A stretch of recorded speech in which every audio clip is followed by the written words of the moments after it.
Assalamualaikum warahmatullahi wabarakatuh. Hai teman-teman, di sini saya akan melanjutkan part 3 yang sebelumnya yang sudah saya jelaskan. Nah, di sini kita akan melanjutkan membahas DB Connect PHP. Kita akan menjelaskan pada setiap kode-kodenya ya teman-teman. Oke, kita mulai saja. Yang pertama, kita akan membahas inisialisasi variabel koneksinya dahulu ya teman-teman, yang ini. Nah, fungsi dari ini yaitu menyimpan informasi koneksi ke database.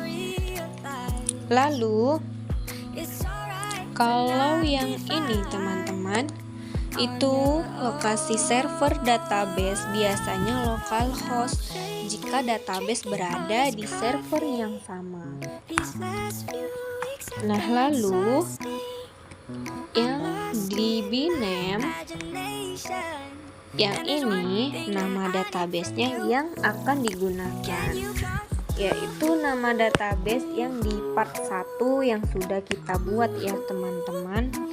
Lanjut ke yang username-nya teman-teman, yaitu nama pengguna database default root untuk MySQL lokal teman-teman. Nah, yang password ini kata sandi user database tanda kutip 2 ini biasanya kosong. Biasanya kosong di server lokal seperti SAMPP teman-teman. Nah, jika kita tidak memakai yang ini teman-teman, keempat ini tidak bisa menyambung ke database, maka seluruh aplikasi yang bergantung pada database akan gagal berjalan teman-teman. Nah, kita lanjut membuat koneksi ke database-nya teman-teman, yaitu yang ini ya teman-teman. Nah, fungsi dari ini itu membuat objek koneksi database menggunakan kelas MySQL ini teman-teman. Nah, SCON ini adalah objek koneksi yang akan digunakan di seluruh aplikasi untuk mengirim query SQL teman-teman. Nah, jika gagal terkoneksi, maka properti connect error akan bernilai 0 teman-teman. Lanjut kita ke pengecekan error koneksi, yaitu yang ini ya teman-teman.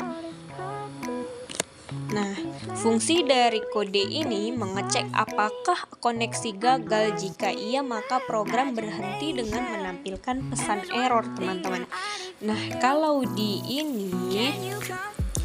ini adalah fungsi yang menghentikan eksekusi script dan menampilkan pesan error teman-teman. Lalu kita lanjut ke sini teman-teman.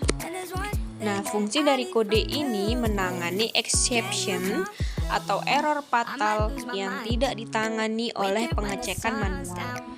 Dan kapan catch ini jalan?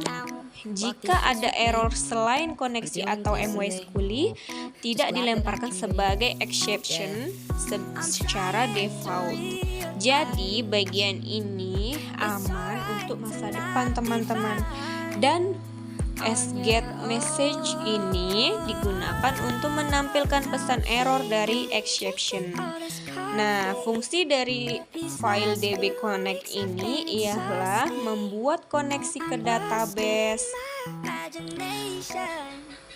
MySQL menggunakan parameter koneksi dan menyiapkan koneksi agar bisa digunakan oleh file PHP lainnya untuk mengambil data pengguna, menyimpan absensi, dan membaca laporan teman-teman. Nah, file ini biasanya di-include atau di-recur di bagian awal setiap file PHP yang butuh koneksi database. Nah, file ini ada konsekuensinya jika tidak ada tanpa variabel koneksinya yang pertama. Konsekuensinya yaitu tidak bisa terhubung ke database, error unifit variabelnya. Lalu kalau yang kedua, tanpa MySQL tidak ada objek koneksi. Yang ini teman-teman, semua query database akan gagal teman-teman. Lalu yang ketiga, tanpa if connector error ini, koneksi gagal tapi aplikasi tetap jalan, bisa menyebabkan error fatal tanpa penjelasan.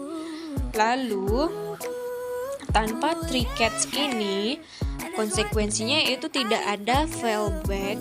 Jika ada exception, bisa membuat aplikasi crash tanpa kendali.